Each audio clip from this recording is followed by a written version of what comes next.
Hey everybody, welcome back to Dailies by Daylight, and today I'm starting this video off with a disclaimer.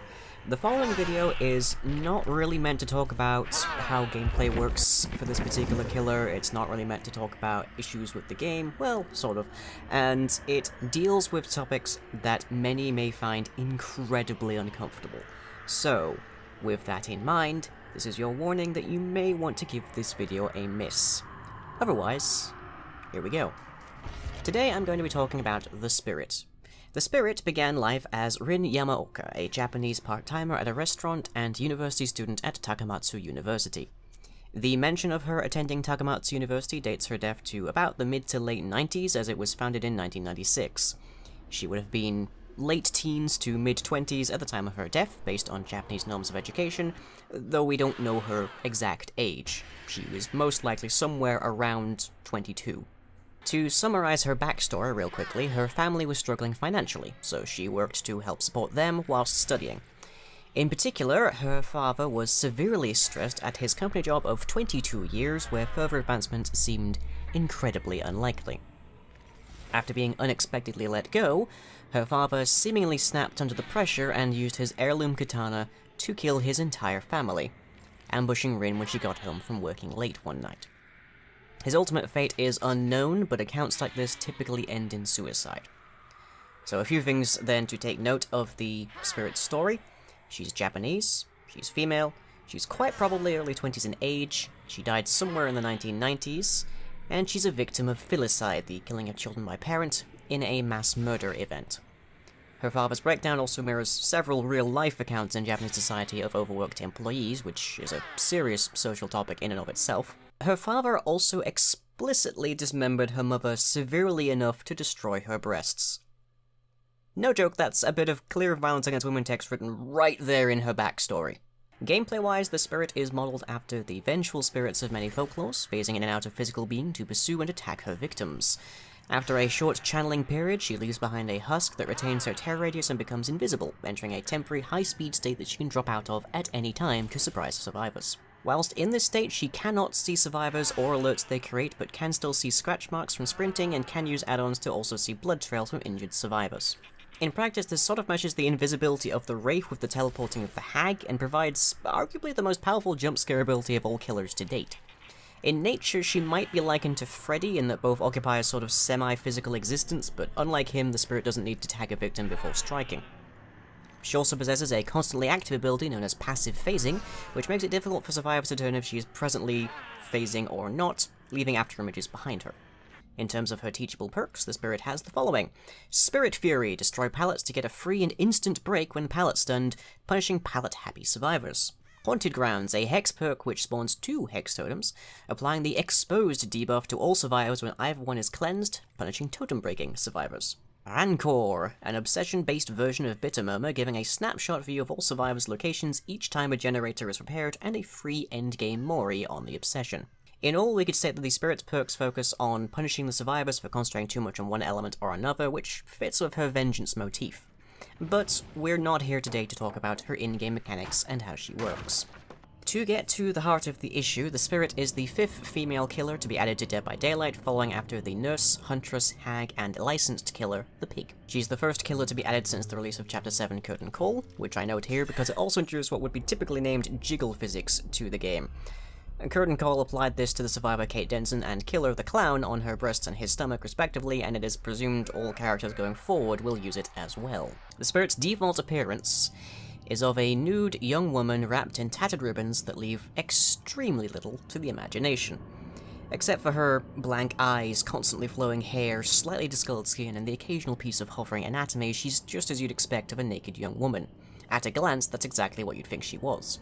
This appearance can be changed with cosmetics, but at release she has only one cosmetic that serves as more than a simple palette swap of her default outfit, her most expensive cosmetic at that. Firstly, this makes no sense from a lore perspective.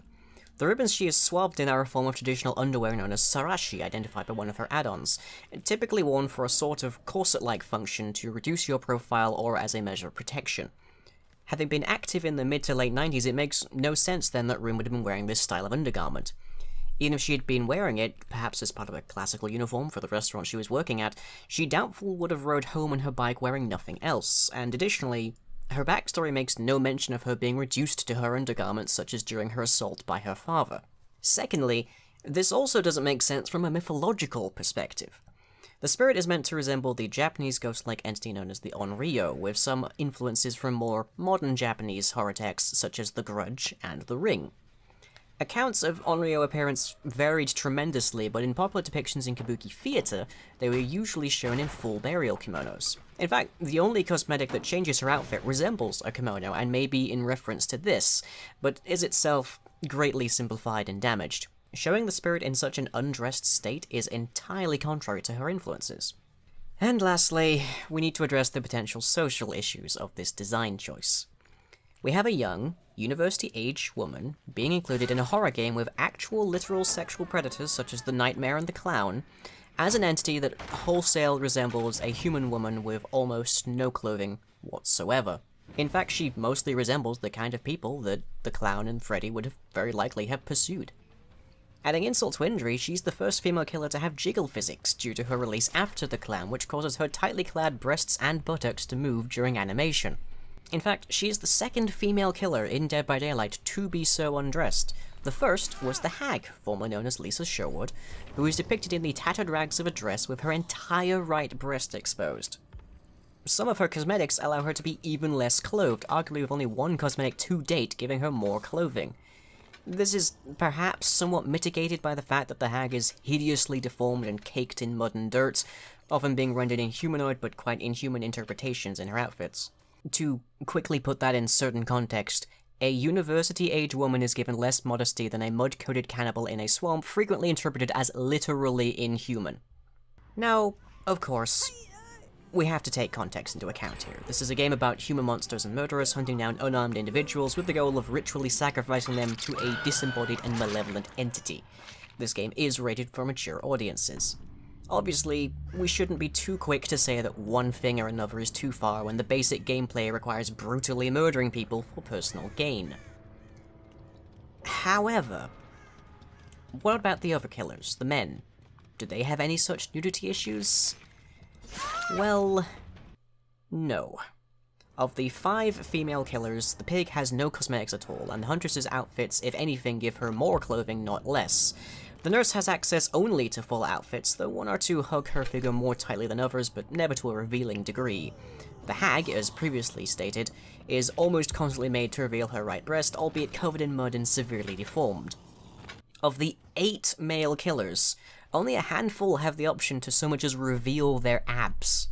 In fact, the only male character with the option to reveal even remotely as much skin as the spirit is David King, a survivor with a cosmetic item that allows him to go completely shirtless. Even Kate Denson, the first survivor with jiggle physics, cannot be remotely as revealed as the spirit. So even in the context of this horror game, this visual design is unusual and in fact exclusive to the female killers.